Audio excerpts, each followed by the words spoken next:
is the Page Publishing Book Club. How you doing? I'm Alice Stockton Rossini. The race is on to mine lithium. It's the new oil, and Neil Gibbons brings us a very unique perspective in his book, The Lithium Caper. It's going to be the most important commodity in the new industrial revolution. That's the renewable energy. So we don't have any, and we've been looking for it, but we're well behind the Chinese in the search for lithium. And so in the book, we nominate a young fellow who is a bit of a scoundrel to go get a lithium mine in Uzbekistan. And the book is about his trials and tribulations mixed with some of the realities of that region. Are you familiar with that region? Very. So what are some of the trials and tribulations? Well, he has to overcome the Taliban. He has to overcome the Russian mafia.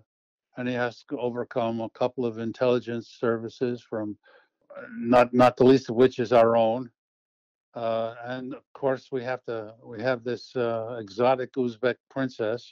So we throw this fella into that mix and see how he does. How does he get this job? Well, his father was in the CIA, and the people who nominate him for this job are the CIA, who inspire his boss at the bank to put him in charge of this project. He's got a flair for languages as well as women, and he's the ideal candidate, at least on paper, to get this job done for the United States and for his employer. He either succeeds or he doesn't by the end. He either pulls off the lithium caper or he doesn't. Well, we don't want to talk about that. And you see, it's a setup.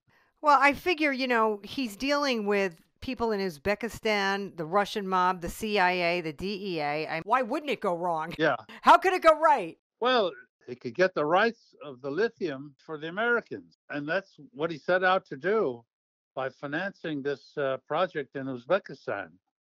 So in order to get it financed and get it away from the Chinese and the Russians and the Koreans, he has to go through a bunch of hoops. So we find out at the end whether he succeeds. That's correct. All right. So are you, you've never written before this?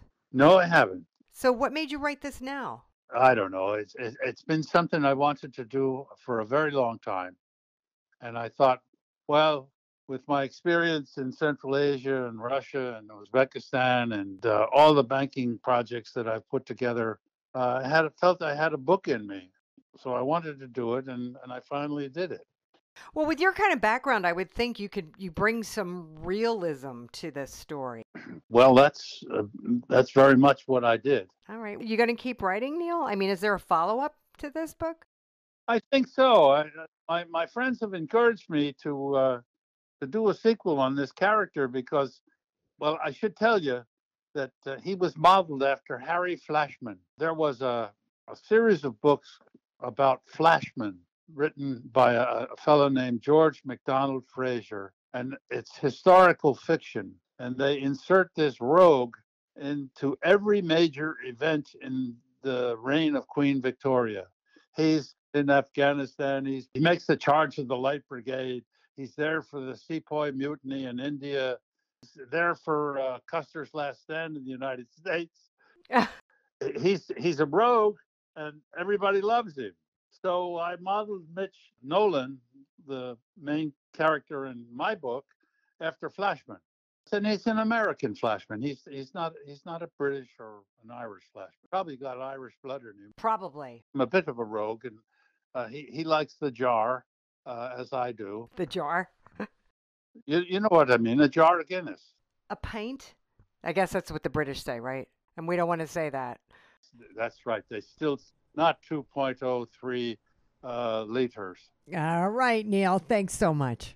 A professional bird dog trainer in California specializing in hunting dogs, Steve Ryder, has written 3 books for Page about training dogs, including dogs that are just pets. The name of his book, All Dogs Are from Missouri, but you're not in Missouri, right?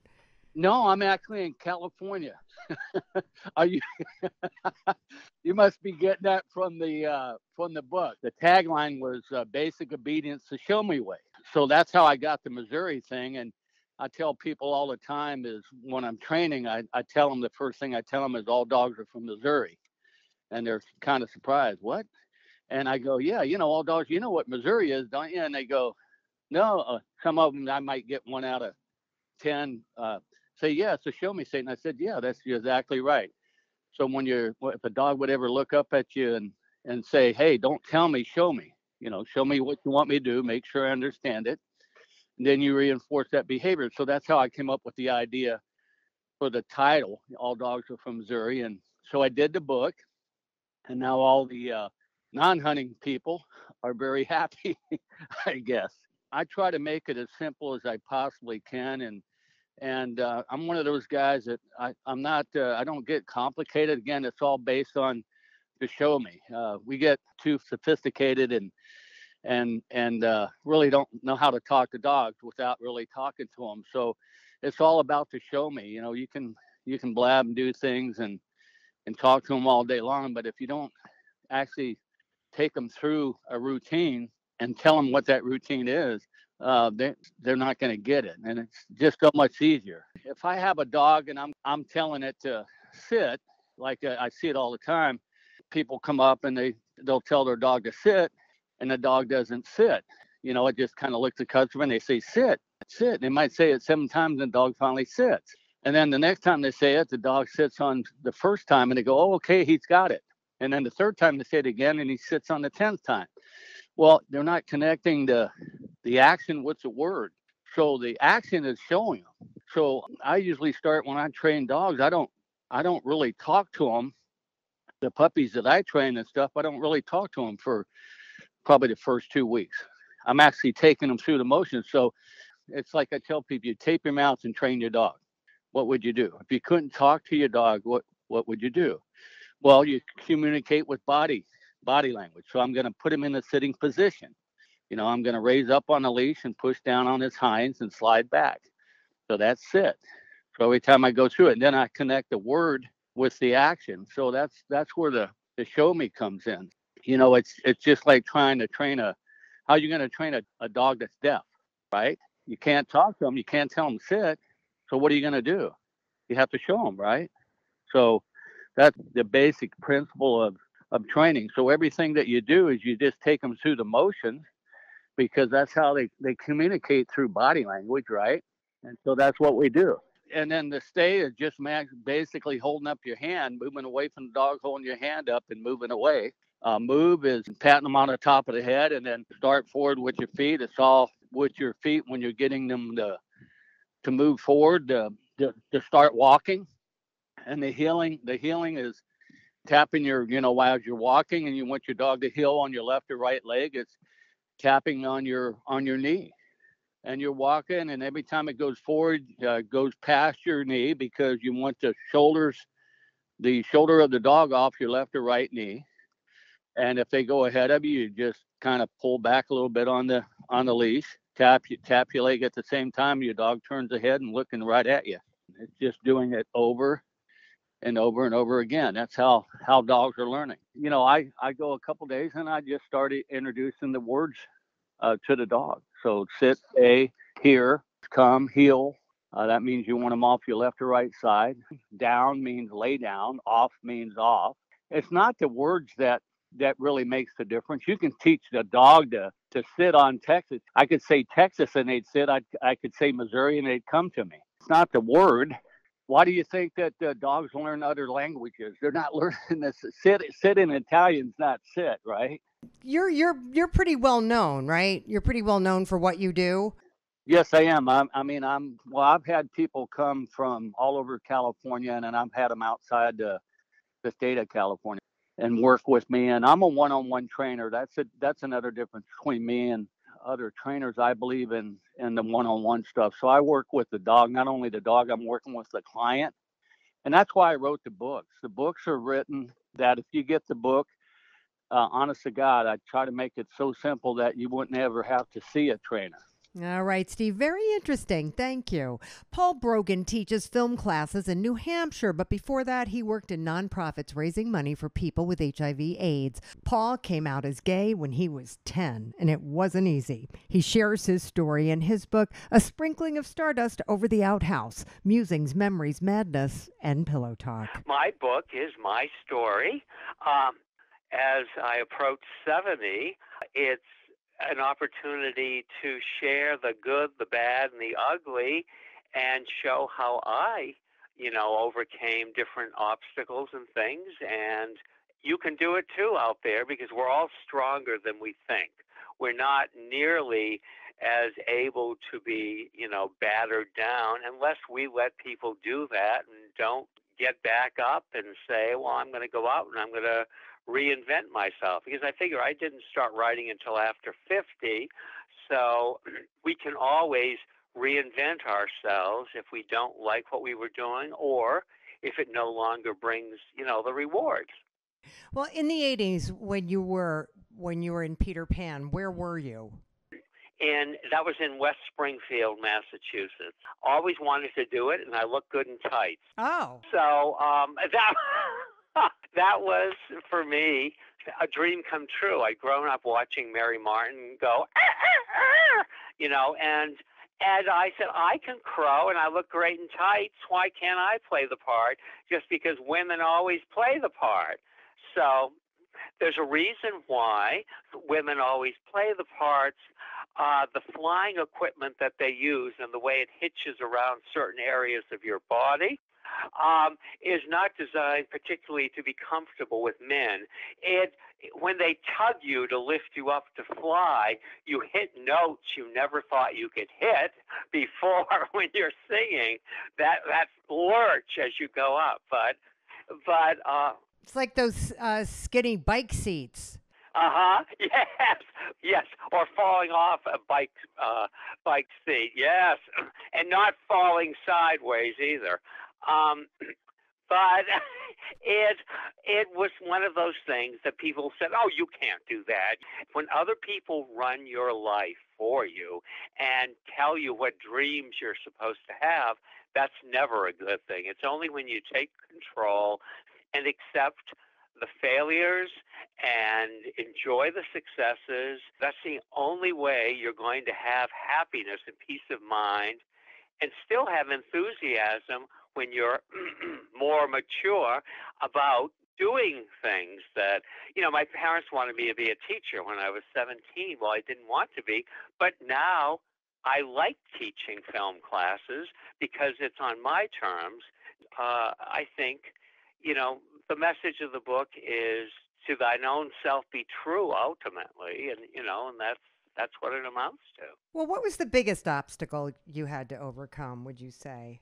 The biggest obstacle was being raped at knife point at Plymouth State College when I was there, and this was an era 50 years ago when women didn't have outlets to go to if they were raped, and the notion of a man being raped was not anything you could comprehend, and it wasn't something you went to a doctor and said, oh, by the way, this week my roommate held a knife at my throat and raped me. So you keep it inside, and it does not go away. People say, oh, yeah, eventually, just push it deep down inside, and it's out of sight, out of mind, and you don't have to worry. But no, it comes back to haunt you, and it's like a cancer. If you don't address it eventually, it's going to erode your self-worth, self-esteem, and your interactions with other people. It gives you a darkness. And so it took a long, long time to move beyond that. But you can, again, if you are willing to face the demons and recognize that, you can't let them control you ultimately. You need to control them. So true, Paul. Thanks so much. If you ever wondered how different it could be growing up in New York City than moving to California, Alexandra Sloan's got the story in her book, Cabin in the Woods, or How a Kid from Brooklyn Wound Up with 20 Acres of Deer Poop. I moved from from Manhattan, Brooklyn, and then into Manhattan when I met my husband, Robert, who also worked for ABC television. He worked out of the West Coast division. I did the East. And I moved to Los Angeles. That was culture shock because from, New York to LA, it was complete different mentalities. They drive differently, obviously. In Manhattan, everybody's just trying to get to someplace. We're all these little mice in a maze, and lanes of traffic is only a suggestion. Everybody's just trying to get somewhere. And so you get flipped off, you get yelled at, but nobody harbors grudges. In Los Angeles, if heaven forbid you cut somebody off by accident, they'll follow you for 20 miles. In Manhattan, or in New York City, basically, especially in the boroughs like Queens and Brooklyn, where I came from, you've got 3 and 4 generations living in one house. No privacy for newlyweds, but everybody was all done out of love. You come to Los Angeles and you hear we'll get a starter home. What the heck is a starter home? Well, it's a little house that you buy when you get married, and you start then trading it in and getting a bigger one and trade it in to get a bigger one. And I said, this is insane. I want one house where I can raise my children and have my family, and end of story.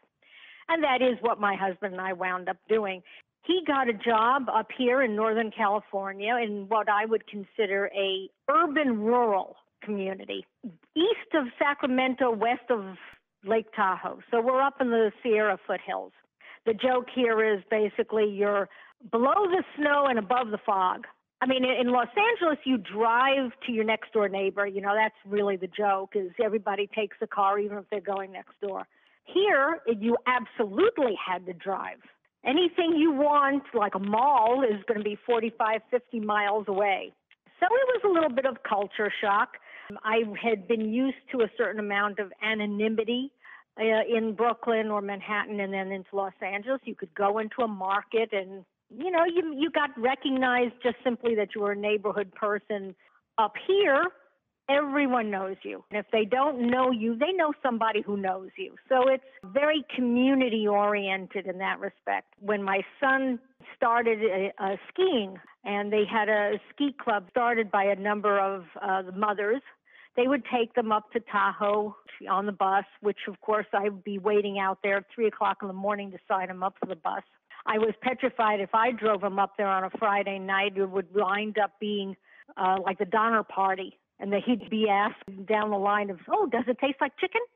So I always made sure 3 o'clock in the morning I'm out there in my beach chair and sitting with my hot chocolate to make sure he got his lessons and got on the bus. We've got bears, we've got coyotes, we deal with more than just crazed squirrels. We have all this wildlife, deer, turkeys, quail, we have all of this out here. And I had never been and now I'm like Snow White, only with bears and deer and things like that. Though we have insane Hummers, but they don't land on my finger and sing. But also it's a difference in many ways between men and women and how they think. When we decided to build this house that we live in, my husband just had to go out there before the excavators came, and he was going to rip something out of the ground. I figured it was kind of like the human male equivalent of a dog lifting his leg on everything to mark his territory. So I humored him. Okay, fine. He had a large SUV at the time with a huge winch on it. So he got a 2-inch chain link, tied it around this poor little 1-inch in diameter pine tree, and he was going to pull this sucker out of the ground. Wraps it around, hooks it to the winch, starts the car. The back wheels of the car are now off the ground spinning, and this tree is not moving a millimeter. Finally, the chain splits with this absolute ear-piercing sound. I said, Robert, I think you can stop the car now, And he gets out and looks, and sure enough, the chain had broken. It's laying in a circle around the bottom of this pine tree, and the tree is still there. I was laughing so hard I couldn't look at him. I was about ready to pee in my pants. Life has wonderful possibilities and all kinds of interesting things if you're open to it. The story is basically the adjustment of raising a family in a completely different environment and just being open to all kinds of new things. So true, Alexandra. Thank you. Sergeant Nobody is the name of our next author who has a burning desire to unite America and gives us some suggestions in his book, Our Patriotic Nightmare. But I have to ask you, why Sergeant Nobody? I'm a nobody and I'm trying to do something really stupid and impossible. So, I mean, What, write a book? not just write a book, but the book is about, uniting America like never before. I feel like it's the only way forward for us. And I broke my leg last year, which is not a good way to start a story of inspiration, but I couldn't do anything on my feet for at least 6 months. I was watching a show called Sons of Liberty, and it's all about events leading up to the Declaration of Independence. And I think people lose focus on the fact that a handful of men from Boston, they were nobodies in the face of the world. And they had this idea, and they were willing to risk their lives in order to achieve this goal. They had to convince the founding fathers that unity was the only way forward. And it took a lot of effort on their part, and luckily they did it. And I think it's amazing to look at how far we've come as a country over less than 250 years. But we also have so much negative at the same time. And unfortunately, we live in a society where people focus on more the negative than the positive. My book is about uniting people, not the government uniting people of America. I'm talking about it's our responsibility to unite ourselves. So shouldn't the government's focus be the betterment of its people? That was the vision. They wanted this place to be where you go to have a better life. And people still believe that. But now, based on the events of recent years, we're trying to put a big do not enter sign on the borders of America. But in order for us to unite, we have to talk about issues that nobody wants to talk about. We have to bluntly talk about racism. It's a choice, okay? Racism, you're choosing to have a closed mind, you're choosing to be ignorant. That's all it is, okay? Honestly, to me, as a white man in America, it's embarrassing that people are still judged by the color of their skin. We should be setting the shining example of progress to the rest of the world. These are our two options. Either we can unite like never before and build a future for our future generations that they can be proud of, that they can look forward to, or we can do what we're doing right now and just continue the violence, the nonsense, the hatred, and just watch the country rip itself apart on 24-hour news networks. You know what I'm saying? It's not just racism, because I just picked racism as an example because I honestly think that is the number one problem facing the future of America. But I also talk about things like climate change. I talk about economic oppression, conditional freedom. And I mean, I even talk about the legalization of cannabis on a federal level, based on scientific evidence, not how somebody thinks they feel about the topic. It's been proven over and over that cannabis is not only the safest, but probably the most effective drug in the world, yet it's still illegal on a federal level. But pharmaceutical companies are allowed to pump poisonous chemicals, unnatural chemicals into our bodies on a daily basis, and they can advertise it on television. Doesn't make sense to a lot of people. I know it doesn't make sense to anybody that enjoys using cannabis because it's something we've been confused about for 20 years. There's also other things like the crazy laws that we have in place. Yeah, but like Nevada, okay? Nevada. It is illegal to own sex toys. Where prostitution's legal, it's illegal to own a sex toy? Yes. How would they know you have one? I have no idea, and I don't want to be the one to go kicking doors down looking for sex products, but like stuff like that exists that makes no sense. I mean, I want people to know that I'm just a single father trying to raise two teenagers and get through another day in America. You know what I mean? I want to show people that struggle can create strength. All right, Sergeant, I think we all can relate to that. Amion Fuller is a merchant seaman who never thought he'd be able to write a book after dealing with a lifetime of learning disabilities, but he has overcome them and published The Trust. What happened was I read the Tina Turner book, I, Tina. I was on an airplane going to Africa. And I was like, man, I can make a lot of this stuff up. So my book is fiction. But what I did was I used my information when I was a kid up until I was about 18. Really, I wrote the book in 4 months. What happened with me is when I started writing, I just kept getting all this information. I already had the ending. So I was just like, just start, just do it. And I just started going, and my brain just was going haywire. Just get it out your head. I barely could type, and I just had my first laptop, and I was just like going, just my brain was just going. I go to work and do my watches or whatever, and then when I get off my watch, I would go and just write, and I start asking certain stuff that I didn't know because back then when I wrote the book, it wasn't I couldn't say, hey Google or Siri or Alexa, you know what I'm saying? I had to ask people different stuff. So it would and then the information that I already knew. So what's the story? There's this guy, Nevin. Nevin is a hermaphrodite. And he looks like a regular boy, but he has both sex organs. And he can also have babies. When it comes to my family, I'm the only boy in my generation. So I twisted that in it. And I grew up with all women until I was 14. Nevin winds up starting having babies from this guy who becomes a big celebrity. And they have to hide the fact that Nevin has these children. But with some of the story is about the family. All of the women, the family was cursed because one of the aunties back right after slavery, when they pretend like they was white. She went and started sleeping with all the people, all the men, and start stealing their property to add to their property. They did have money, but this particular aunt, great aunt, was stealing property from all these men. And when the white women found out, they cursed them. And that's how they almost went broke and lost all of their land, even the land that they had stolen and everything that they owned. So what happened was she started dating a moonshine guy. The property was cursed. You couldn't grow nothing on it. So they went and got hogs and built a still and started running moonshine. And Nevin's grandmother, her mother, started dating. He was Lucky Luciano, coming to get moonshine and do deals with the family. So he took her to New York. And that's how they started getting their money back. She was a madam. She was beautiful, and she looked like she was a white woman, so she ran everything. He knew she was black. So she was tricking everybody, and she just started sending money home. But every time she had babies, she had 6 of them, she sent all of the babies back home to Alabama, to the country. So what happens to Nevin? It was a trust fund set up for the family. That's why the name of the book is The Trust. But Granny took care of the whole family with the money, and it was money. And Nevin is very trusting, and he's very giving. So that's why the name of the book is called The Trust.